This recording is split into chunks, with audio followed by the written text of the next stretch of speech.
After days of disruption because of Extinction Rebellion protesters, today the pushback. The leader of Westminster Council wrote a strongly worded letter to City Hall.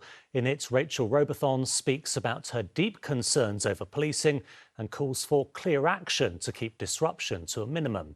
A message echoed by those caught up in the demos too, as our political correspondent Simon Harris reports.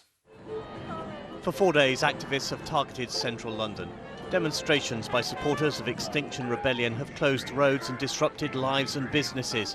Yesterday, Haz Ahmad's taxi got stuck in the gridlock. He's had months of uncertainty about his health and was going for an MRI scan. He missed his appointment. I believe in climate change. I think everyone should, and I think Extinction Rebellion may have some good aims, but the way to go around it, disrupting ordinary people's lives, especially after 2 years in COVID, everyone's had their medical appointments delayed and so many people have had to rearrange their life around things.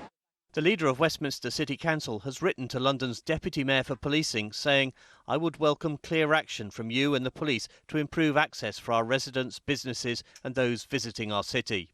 Nobody is in denial that we have a climate crisis and we've all got to work together to tackle climate change. But to bring central London to a standstill, to disrupt local people's lives, to stop local businesses being able to recover after COVID, it's unacceptable. Today's disruption started at Hyde Park Corner, where activists set off on a march towards Westminster. Once again, traffic ground to a halt. I think they should get a proper job, have a bath, and stop breaking up, making the traffic in London worse, We've all got a right to demonstrate, mate, but they're stopping everyone working. But Extinction Rebellion was making no apologies. Blocking a few road junctions isn't bringing London to a halt at all. It's bringing a couple, there's 11,000 road junctions in London. I think this is, when you look at the bigger scheme of things, this is a tiny amount of disruption.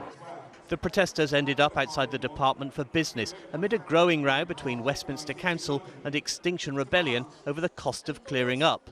Westminster Council says it collected 120 tonnes of rubbish after a previous Extinction Rebellion protest in October 2019.